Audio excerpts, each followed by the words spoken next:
Good morning dear students. Dear students, आज हम आपके लिए लेकर के आए हैं use of there.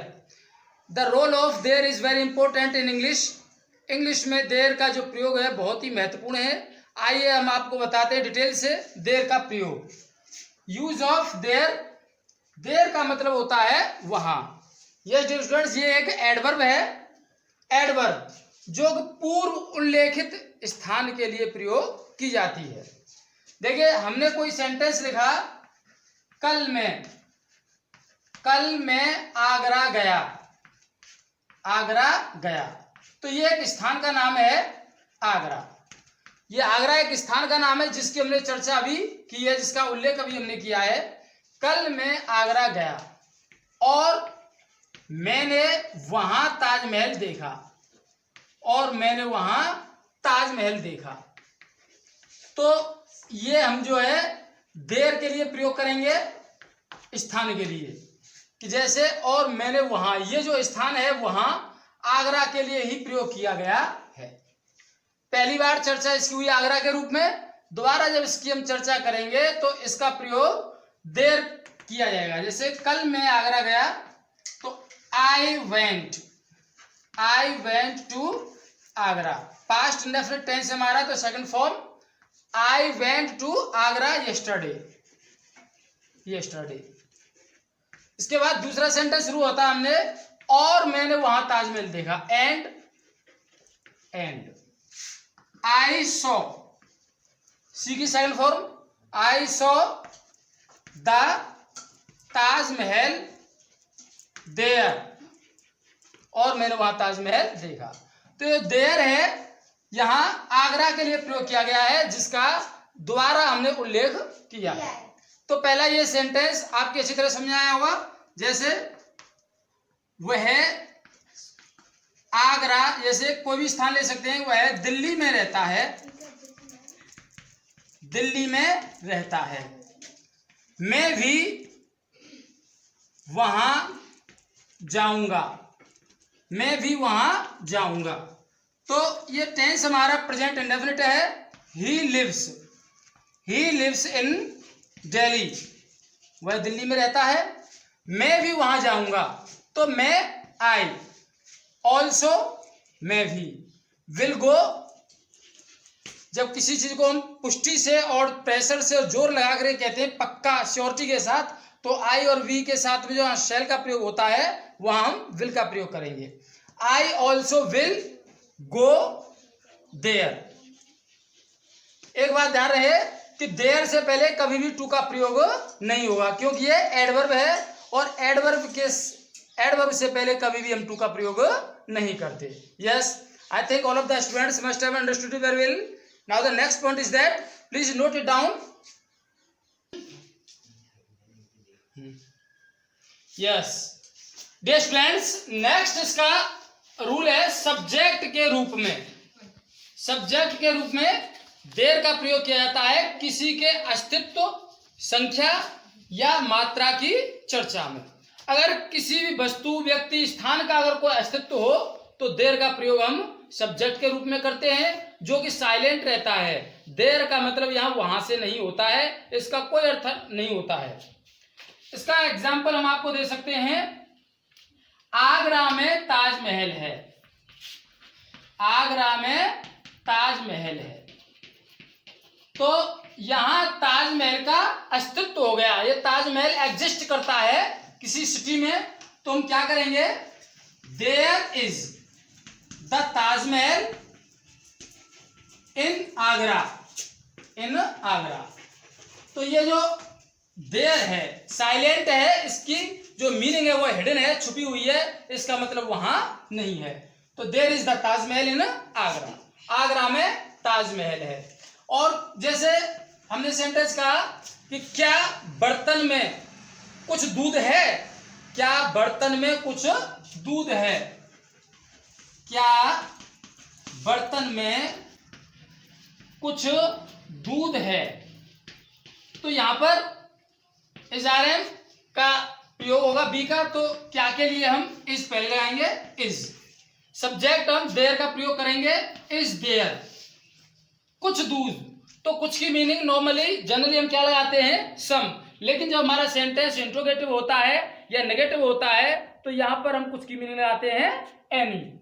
Is there any milk, किसमें, बर्तन में, in the pot, in the pot. तो हमने इसका अर्थ लिया कि क्या जो दूध है उसका अस्तित्व बर्तन में है कि नहीं है, दूध का अस्तित्व है या नहीं है, यानी कि मिल्क एग्जिस्ट्स और doesn't exist in the pot. तो यहां पर हमने देयर का यूज किया।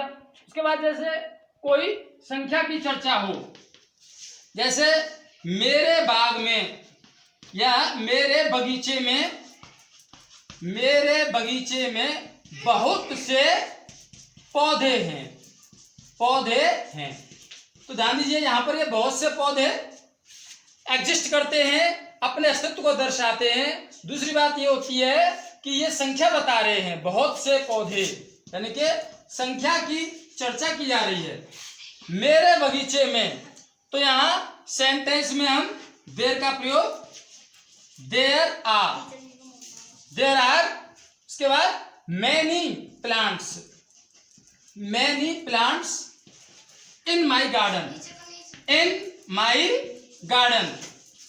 ये आपका सेंटेंस हुआ क्योंकि इसमें संख्या को दर्शाया गया है, संख्या का उल्लेख किया गया है। मात्रा के लिए भी हम प्रयोग कर सकते हैं, मात्रा के लिए भी देयर का प्रयोग कर सकते हैं। जैसे क्या इस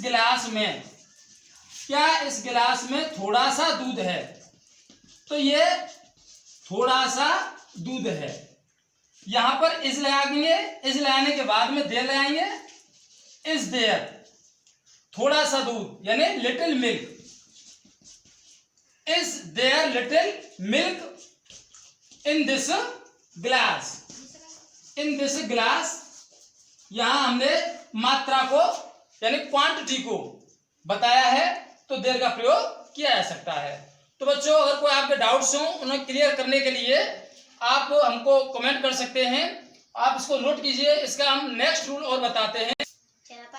यस, बच्चों को कहानी सुनाने में ये एक ट्रेडिशनल वे होता है कि देयर के यूज के साथ हम बच्चों को जब कहानी सुनाते हैं, किसी चीज का उल्लेख करते हैं कि वो एग्जिस्ट करता था या करती थी, कोई भी चीज, कोई भी व्यक्ति, कोई भी स्थान, तो भी हम देयर का प्रयोग करते हैं जो बच्चों को कहानी सुनाने के लिए प्रयोग किया जाता है। जैसे बहुत पहले एक राजा था। तो ये कहानी का एक सेंटेंस है जो शुरुआत करने के लिए यहां बहुत पहले, लॉन्ग एगो। अब हमारा सेंटेंस है एक राजा था, तो यहां पर प्रयोग किया जाएगा देयर वॉज अ किंग। एक राजा था, देयर वॉज अ किंग। इसी तरह से हमारा दूसरा सेंटेंस भी हो सकता है कि जैसे इस गांव में एक लकड़हारा रहता था। तो इसमें पास्ट इंडेफिनिट टेंस से हमारा ये था, थी, थे, या पास्ट की जो किसी बात को, किसी उसको दर्शा रहा है, घटना को। तो इस गांव में एक लकड़हारा रहता था, देयर से शुरू करेंगे। There second form past indefinite में lived, there lived a woodcutter in this village. तो ये आपका सेंटेंस हो गया देयर का यूज। अब ध्यान दीजिए, हम इसको डायरेक्टली भी कर सकते हैं। इस गांव में एक लकड़हारा रहता था, एक लकड़हारे को सब्जेक्ट मान करके कि a woodcutter lived in this village, इस तरीके से भी हम कर सकते हैं। But it is the formal and traditional way to tell the story to the children. तो ध्यान दीजिए, there lived a woodcutter in this village, इस गांव में एक लकड़हारा रहता था। जिस तरह से long ago there was a king, there was a king यानी एक राजा था बहुत पहले। तो जिस तरह से यहाँ देयर का प्रयोग किया गया है, आपने देखा किसी भी घटना का उल्लेख करने के लिए, किसी का एग्जिस्टेंस बताने के लिए जो है देयर का प्रयोग करते हैं। नेक्स्ट है फोर्थ रूल है आपका, जब वाक्य में सब्जेक्ट कोई ना हो, कोई सब्जेक्ट ना हो। तो उस प्रकार से जैसा हमने आपको पिछले वीडियो में इट के प्रयोग में बताया था कि जब कोई सब्जेक्ट नहीं होता तो इट का प्रयोग किया जाता है। तो what is the main difference between both of the terms, यानी कि बोथ ऑफ द सब्जेक्ट, जैसे इट एक अनरियल सब्जेक्ट है और देयर भी एक अनरियल सब्जेक्ट है। देयर का यूज भी उस कंडीशन में किया जाता है जब हमारे सेंटेंस में कोई सब्जेक्ट ना हो, और इट का यूज भी उस कंडीशन में किया जाता है जब हमारे सेंटेंस में कोई सब्जेक्ट ना हो। तो ये हम आपको जो डिफरेंस है इसको हम बाद में क्लियर करते हैं। पहले आप देखिए कि इट की तरह देयर का प्रयोग भी वहां किया जाता है जब हमारे सेंटेंस में कोई सब्जेक्ट नहीं होता है। फॉर एग्जाम्पल, जैसे वहां या फिर स्कूल में पढ़ाई करना, स्कूल में पढ़ाई करना अच्छा होता है, अच्छा होता है। तो ध्यान देंगे, स्कूल में पढ़ाई करना अच्छा होता है, इसमें कोई सब्जेक्ट नहीं है, इसमें कोई सब्जेक्ट नहीं है। तो इस प्रकार से हमने आपको यूज में बताया था कि इट का प्रयोग किया जाएगा कि it is good to study, it is good to study in the school. यहां हमने इट का प्रयोग किया। अब इसी प्रकार के वाक्य देर के साथ में भी होते हैं, लेकिन इसमें अंतर क्या है कि यहाँ ये जो अच्छा है, अच्छा जिसका हमने गुड लिखा है मीनिंग, ये एक एडजेक्टिव है। एडजेक्टिव विशेषण, किसी के अंदर कोई गुण या क्वालिटी जो बताने वाला शब्द। तो एडजेक्टिव के साथ में यूजुअली हम इट का ही प्रयोग करते हैं, लेकिन जहां एडजेक्टिव ना हो वहां हम देर का प्रयोग करते हैं। तो इसकी तुलना हम इस सेंटेंस से करते हैं। Let's compare to this. Yes, जैसे घर में खाने को कुछ नहीं है, घर में खाने को कुछ नहीं है। तो यहां पर देखिए कुछ नहीं, ये एक नाउन है, ये एडजेक्टिव नहीं है। एडजेक्टिव होता तो इसका यूज हो जाता शुरुआत में, लेकिन ये नाउन है तो यहां प्रयोग देर का होगा।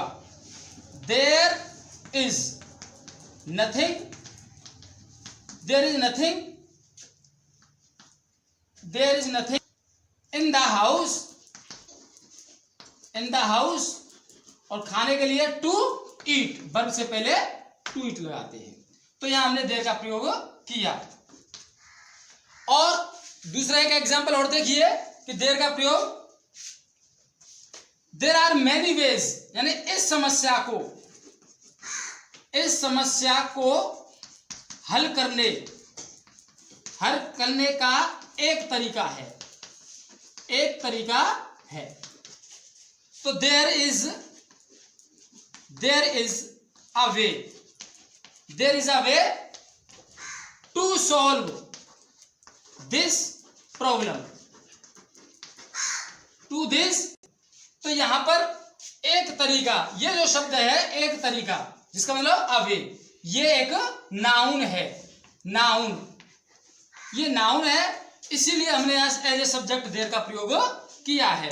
अगर यहाँ कोई एडजेक्टिव होता तो यहाँ इट का प्रयोग किया जाता। तो आपको पता चला, आज हमने आपको देर का यूज सिखाया। तो my dear students, please make a comment in comment box if you are not able to understand it clearly. For this video, I want to your comments, and please subscribe to this channel. Once again, I would like to request all of the students. Thank you.